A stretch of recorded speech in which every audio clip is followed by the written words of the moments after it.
सुप्रभात बच्चों, हम पढ़ने जा रहे हैं कक्षा 10वीं के मोहन राकेश पाठ से। नई कहानी आंदोलन के सशक्त एक कार्यकर्ता के रूप में माने गए हैं, जिन्होंने नई प्रेरणा दी थी किसको? नई कहानी के लिए आंदोलन में। मोहन राकेश क्या है कि अपनी हर रचनाओं में एक उत्कर्ष पैदा करना चाहते हैं। उत्कर्ष मतलब देखना, हर चीज को एक अच्छे से जोड़ना उनका एक यात्रा वृत्तांत के द्वारा बताया गया है। आखिरी चट्टान मोहन राकेश का है अपना आखिरी चट्टान।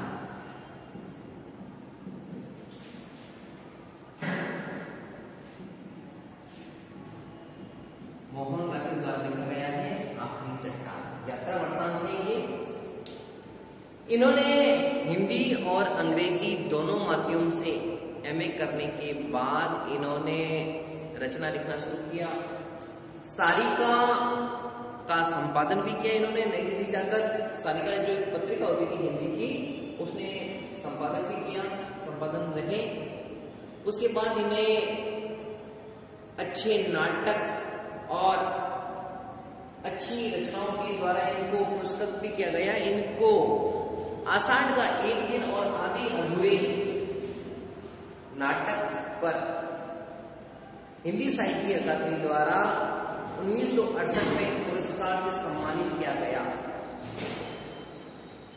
पाठ परिचय देखें तो पाठ परिचय आखिरी चट्टान एक रोचक संस्मरण है, अर्थात यादें हैं जो आखिरी चट्टान के माध्यम से बताया गया है कि जो यात्रा करते हैं अपन, उसकी मनोवर्तियों और मनो इच्छाओं के द्वारा जो अच्छी चीजें होती है वो हमारे संस्मरण यादों के रूप में बस जाती हैं।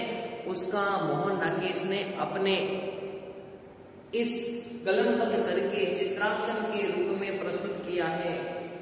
सन 1953 और 53 के बीच इन्होंने गोवा से कन्याकुमारी तक यात्रा की थी और वही यात्रा आखिरी चट्टान के रूप में उनको एक पाठ के माध्यम से बताया गया है कि वहां का जो सूर्य उदय व सूर्य अस्त का होना अनुपम विशेषता दर्शाता है। किसका? आखिरी चट्टान का। तो हम पढ़ने जा रहे हैं आखिरी चट्टान, अगला पाठ जो सूर्य उदय और सूर्य अस्त की भूमि कहा जाता है। वहां पर आखिरी चट्टान का मतलब है वहां पर स्वामी विवेकानंद की समाधि बनाई गई है। तो हम पाठ पढ़ने जा रहे हैं आखिरी चट्टान। तो आप अपने किताब के अंदर ध्यान से देखें कि मैं क्या पढ़ा रहा हूं और उसको ध्यान से सुने और उसे समझें।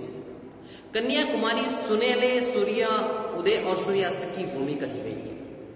क्या कही गई है?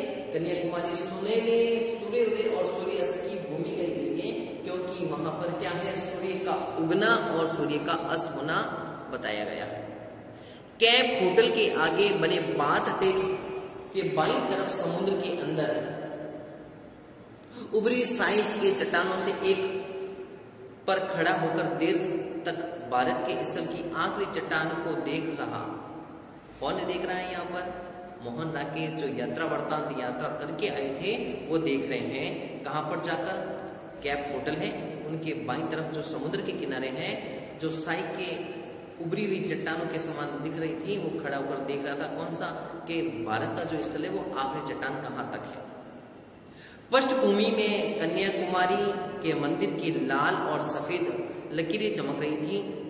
अरब सागर, हिंद महासागर और बंगाल की खाड़ी, इन तीनों का संगम स्थल इसी जगह पर बनाया गया है। जो तीनों संगम का क्या होता है? मिलन होता है। कौन कौन से संगम है? अरब सागर, हिंद महासागर और बंगाल की खाड़ी, इन तीनों का संगम स्थल क्या है? कन्याकुमारी के पास में संगम स्थल है। वह चट्टान जिस पर कभी स्वामी विवेकानंद की समाधि लगाई गई थी, अर्थात समाधि क्या लगाई है? तीनों स्थल पर क्या लगाई है? समाधि स्थल बनाया गया है। हिंद महासागर की ऊंची ऊंची लहरों पर मेरे पास स्याह चट्टानों से टकरा रही थी। बल खाती लहरें रास्ते नुकीली चट्टाने से कटती, जिसे ऊपर चूरा बूंदे की जालियों पर बन जाती, और देख रहा था, पूरी चेतना महसूस कर रहा था। वो क्या कह रहा था कि जो चट्टानें पानी से इधर और उधर आ रही थी, उसका चूरा यानी टूट कर वो क्या कर रही थी, मेरे पास आ रही थी। लेखक यहाँ कर क्या कर रहा है, अपनी मनोभाव देख रहा है, यात्रा के दौरान वो बताया जा रहा है। वो देख रहा था विस्तार से, पूरी चेतना से महसूस भी कर रहा था कि मैं ये जो शक्ति आ रही है, विस्तार, पानी का विस्तार कितना दूर तक है, वो बनती जा रही थी। नुकीली चट्टानें कटती हुई आती, जिनके ऊपर पूरा चूरा बूंदी जालियां बन जाती, यानी छोटी छोटी पानी के रूप में बन जाती। मैं देख रहा था पूरी चेतना और महसूस कर रहा था कि शक्ति, विस्तार, विस्तार की शक्ति, तीनों तरफ से क्षितिज तक पानी ही पानी था। फिर भी मेरे सामने क्षितिज हिंद महासागर का अपेक्षाएं अधिक दूर और अधिक गहरा जान पड़ता है। लगता है उसके दूसरे और छोर पर ही नहीं, तीनों और क्षितिज आंखों में समेटा है। कुछ देर भूला रहा मैं हूं और जीवन व्यक्ति, दूर से आया एक यात्री दर्शक। उस दृश्य के बीच जैसे दृश्य का एक हिस्सा बनकर खड़ा, बड़ी चट्टान के बीच छोटी चट्टान। जब अपना होश हुआ तो देखा चट्टान तब बढ़ते पानी काफी गिर गया था। अब वो क्या कर रहा था कि वो बोल रहा है कि एक यात्री के रूप में मैं यहाँ पर आया हूँ, और वो क्या कर रहा था, चट्टानों को देख रहा था, गहरे पानी के अंदर देखता रहा, तीनों क्षितिज उसके ऐसे समेटता हुआ। वो भूल गया था कि मैं भी क्या हूँ, एक जीवित व्यक्ति हूँ जो समुद्र के बीच में खड़ा हूँ। वो चारों तरफ से पानी से क्या कर दिया, गिर गया था। मेरा पूरा शरीर सिहर उठा, होश हुआ तो वो क्या है, ऐसे बढ़ते हुए पानी से गिरा और देखा कि मेरा पूरा शरीर क्या है, सिहर उठा, यानी एकदम डर सा गया। मेरी नजर फिर सामने उभरते हुए विस्तार पर डाली, पास ही सुरक्षित चट्टान कूद कर दूसरी चट्टान पर होते किनारे पहुंच गए। कौन कह रहा है, लेखक मोहन राकेश क्या है, वो महसूस कर रहे थे पानी का आना और जाना, महसूस कर रहे थे पानी का आना और जाना, और उसको देखकर वो सिर उठे और दूसरी चट्टान पर चलते जाते कि मैं भी तो एक मनुष्य हूं, हो सकता है मैं भी गिर जाऊं। पश्चिम क्षितिज से सूर्य के धीरे धीरे नीचे जा रहा था। मैं सूर्यास्त की दिशा में चलते लगा। पश्चिम की तट पर एक मोड़ पर पीली रेत का ऊंचा टीला नजर आ रहा था। सोचा उस टीले पर जाकर सूर्यास्त को देख लूंगा। अब उसने पश्चिम क्षितिज पर धीरे धीरे चलने लगा और उसे मालूम पड़ा कि सूर्यास्त हो सकता है, सूर्यास्त हुआ तो मैं देख लूँ। पीली एक ऊंचा टीला उसे नजर आया, कौन सा, एक रेत का टीला नजर आया, और उस टीले पर वह जाकर देखने के लिए गया। यात्रियों की कितनी टोलियां उस दिशा में जा रही थी। मैं कुछ मिशनरी की युवतियों को मोक्ष की समस्या के बारे में विचार चल रहा था। अब वहां से वो जैसे ही कुछ चल रहा था, बहुत सारी टोलियां थी, क्योंकि यात्रा करते हैं तो बहुत सारे लोग भी वहां पर आते हैं। विचार कर रही थी और मैंने उसके पीछे पीछे चलना लगा और मोक्ष की कुछ रहस्य को जान लेना चाहा। मिशनरी की वो जो औरतें थी वो उनकी बातें में बात कर रही थी, तो वो सोच रही थी कि मैं उनके बारे में देखूं और मैं भी कुछ मोक्ष की कुछ अच्छी चीजों को प्राप्त कर लूं। उनके पीछे पीछे चल पड़ा। कुछ रहस्यों के लिए उसने देखा और पीछे चल दिए। उनकी बातों में कुछ रहस्य आकर्षण हुआ। युवा शरीर और पीली रेत की पृष्ठभूमि में उनके लबादों में हिलते हुए आकर्षण युवा शरीर में जैसे पीली रेत पृष्ठभूमि में नजर आ रही थी। लबादा का मतलब है वहां पर पहनने वाला कपड़ा जो ऊपर शरीर से लगाकर पांवों तक पहना जाता है।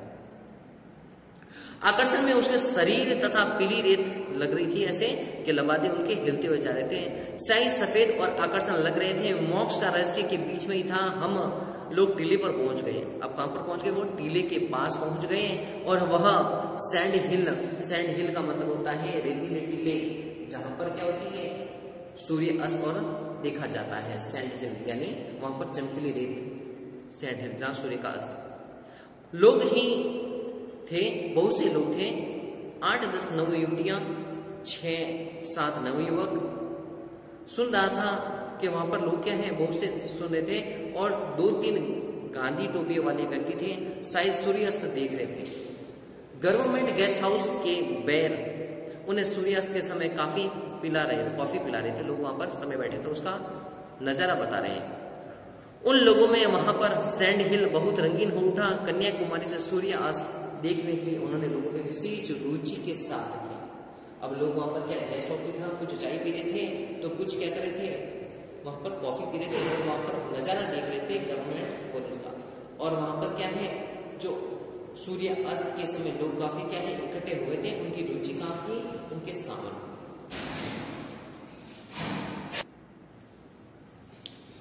सुंदर सी रंगों वाली रेशम पहना हुआ था। लोग क्या कर रहे थे, वहां से कुछ रेशम के कपड़े पहन रखे थे। हवा समुद्र के उस रेत में लहरें पैदा कर रही थी। मिशनरी की युवती वहां पर आकर थकी सी एक बैठ गई और उसे पूरे कैनवास की तरह छिटके हुए बिंदु की तरह थी। ऐसा लग रहा था मिशनरी की युवती वो क्या कि उसको देखने लगी, ऐसा लग रहा था पूरे कैनवास जहां पर क्या बनाया जाता है, चित्र बनाया जाता है, ऐसे छींटे पड़े थे, आकर थकी सी बैठ गई थी वहां पर और उन बिंदुओं की तरह देखना शुरू कर दिया उन्होंने। उनसे कुछ एक रंगहीन बिंदु ज्यादा देर तक अपनी स्थिर नहीं रह सका। कहने का मतलब है जब कोई पानी का छींटा पड़ता है कैनवास पर तो वो एक जगह स्थिर नहीं रहता, वो क्या करता है, बहता रहता है। तो उसी तरह वह क्या है, एक जगह स्थिर नहीं रहा। सैंड हिल के सामने पूरा विस्तार दिखाई दे रहा था। अब अरब सागर की तरफ एक ऊंचा टीला था, उधर से विस्तार की ओट लिया था। सूर्य के पूरा विस्तार पृष्ठभूमि में देखा जा सकता है। इसके लिए कुछ देर सैंड हिल पर रुका। अब वो क्या पूरा विस्तार से था, लेकिन वो कुछ देर क्या करना, देखना चाहता था उस पृष्ठभूमि को, और वहां पर वो क्या रुक गया। रखकर आकर उस टीले की तरफ चल दिया। जब रेत का अकेले कदमों पर घसीटता रहा और पहुंचा, देखा कि उस आगे ऊंचा एक और टीला है। चलता गया, आगे एक टीले, उसके ऊपर भी एक टीला। जल्दी जल्दी चलते हुए मैंने एक के बाद एक कई टीले पार कर लिए। किसने? लेखक ने, मोहन राकेश पार कर लिए उनको, टीलों को। टांगी थक रही थी, मन थकने को तैयार नहीं था। अगले टीले का पहुंचने पर लगता शायद एक ही टीला है, उस पर पहुंचकर पश्चिमी क्षितिज पर खुला विस्तार एक नजर आएगा। सचमुच टीले पर पहुंचकर खुला विस्तार सामने दिखाई दिया। वहां से दूर तक रेत की लंबी ढलान थी। वह टीले से समुद्र तक उतरने का रास्ता था। सूर्य पर पानी का थोड़ा ही ऊपर था। अपने प्रयत्न के साथ सार्थक संतुष्ट होकर मैंने टीले पर बैठ गया। जैसे ही वह टीला संसार के सबसे ऊंची चोटी हो, मैंने सिर्फ वह चोटी पहली बार सर किया। लेखक एक टीले से एक टीले ऊपर चढ़ता गया। वो सोच रहा था, उसका कदम तो थक गए थे, उसके पैर थक गए, लेकिन उसका मन नहीं थक रहा था कि हो सकता है आगे जाऊं तो मुझे एक और टीला मिले। ऐसे करते करते वह अंतिम टीले तक पहुंचा, मानो वह सबसे ऊपरी चोटी का एक टीला हो और वह पहली बार सर किया, यानी उसने देखा हो ऐसा टीला। पीछे दाईं तरफ दूर दूर हटकर नारियलों के झुरमुट नजर आने लगे। गूंजती हुई तेज हवाएं उनकी टहनियों के ऊपर उठती रही थी। आकाश की तरफ उठती हिलती हुई ये टहनियां ऐसे लग रही थी जैसे उन्मुक्त रति के क्षणों में नग्न वन युवतियों की बाहें पश्चिम तट के साथ सूखी पहाड़ियों में श्रृंखला की दूर चल रही हो। ये बता रहा है कि जैसे टहनियां हैं आकाश में, जैसे क्या होती है, टहनियां होती है उन्मुक्त होकर, यानी खुले वस्त्र के समान खड़ी हो, यानी उनके सामने खड़ी हो। टहनियां ऐसे लग रही है, बाएं फैलाए हुए कि मुझे आकर ले जाओ, यानी उनके सामने उन्मुक्त खड़ी है मन में, यानी खुले रूप में। पश्चिम तट के साथ सूखी पहाड़ियां श्रृंखला से दूर चली गई, जो सामने फैली रेत के कारण बहुत ही रूखी, बेहद और वीरान लग रही थी। ऐसा लग रहा था वहां पर पहाड़ियां थी, वो वीरान थी, सूखी हुई थी। ऐसा लग रहा कोई वीरान है। बेहद मतलब का मतलब होता है जहां पर कुछ उगा नहीं हो, वीरान हो। क्यों? कि वहां पर क्या था, सैंड हिल था, यानी रेतीला टीला था। तो ऐसा लग रहा है वहां पर वीरान पड़ा हो, वहां पर कोई पेड़ पौधे न उगे। सूर्य का पानी की सतह के पास रेत इस तरह चमक रही थी जैसे पीली रेत में एक नया रंग ला दे।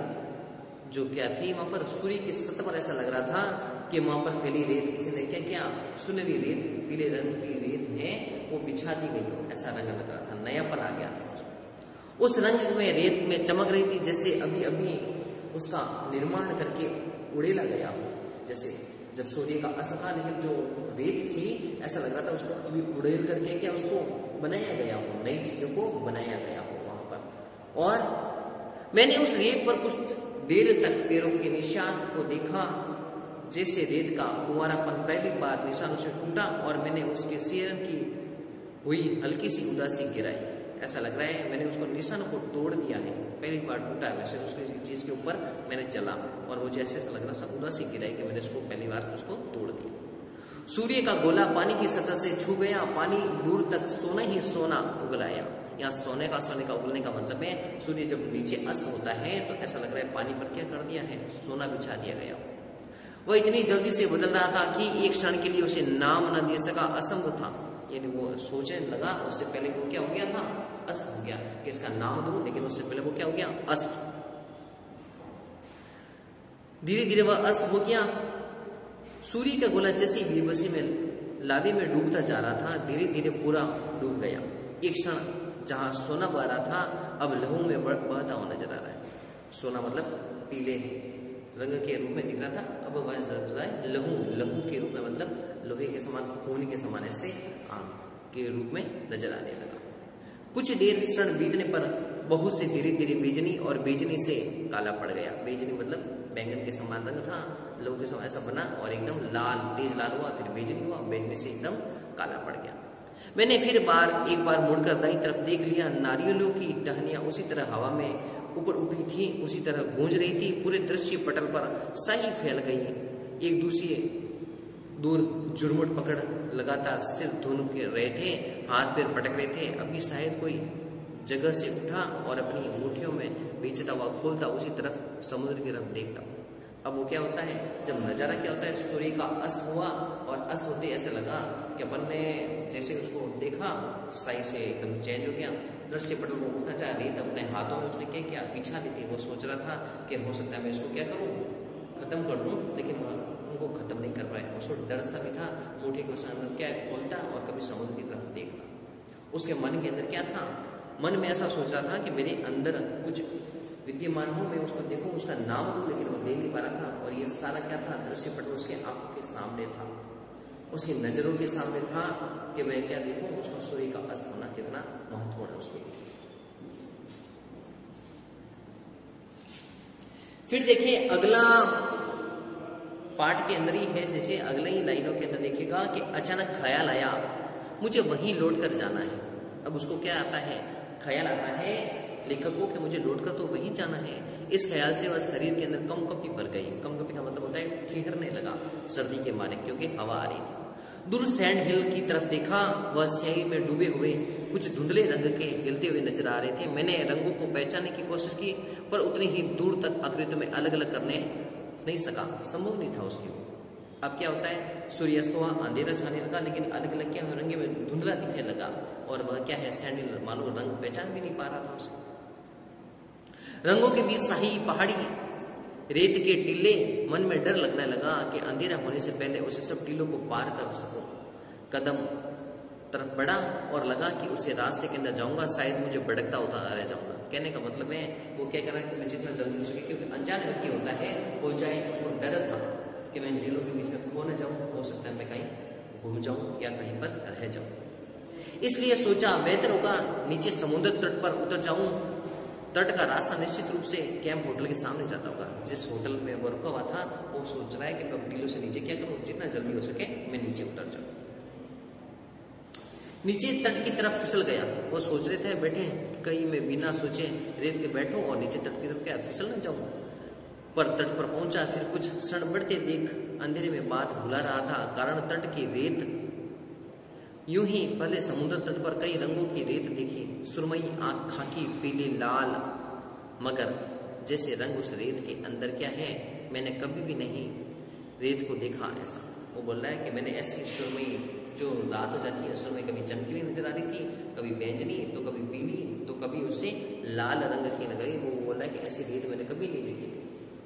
कितने ही अनाम रंगों में एक इंच दूसरे अलग कर रही थी, एक रंग कई रंगों के लिए झलक कर रही थी।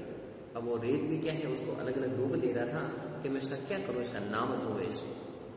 काली गड्ढा और घनी लाल आंधी को मिलाकर रेत का आकार ढाल देने, रंगों की जितनी तरह से अलग अलग सम्मिश्रण पाए जाते हैं वे सब वहां थे।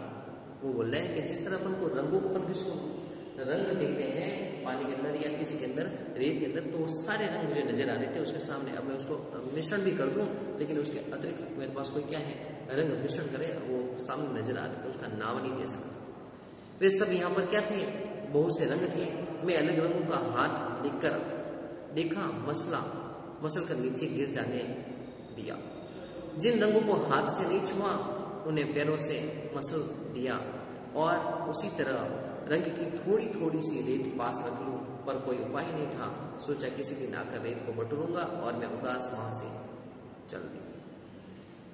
लेखक क्या करता है, सांझ ढल जाती है और वह क्या करता है, बैठा रहता है वहां पर, और वहां पर देखता है कि वो रेत अलग अलग प्रकार की है। सबका मन होता है कि नई जगह पर जाते हैं तो अपने मन में आता है कि अपन क्या करें, उसको इकट्ठा कर लें, कभी काम आएगी। लेकिन वो रेत भी कह रहे ये भी संजो लूँ, ये भी संजो लूँ, लेकिन रेत है जाना भारी पड़ रहा था उसके लिए, क्योंकि वो कहाँ था, मैदानी भाग में था। टिल्ले उसके लिए क्या थे, बहुत रोचक थे। वो बोल रहे हैं थोड़ी थोड़ी रेत, लेकिन उसके मन में आया कभी वापस आऊँगा तो मैं इसको देखूंगा और इनको ले जाऊंगा। ये था उसके मन का भाव। आगे बढ़ेंगे हम कल। आप पूरे पाठ को जो पढ़ाया जा रहा है उस पाठ को अच्छे से पढ़ें।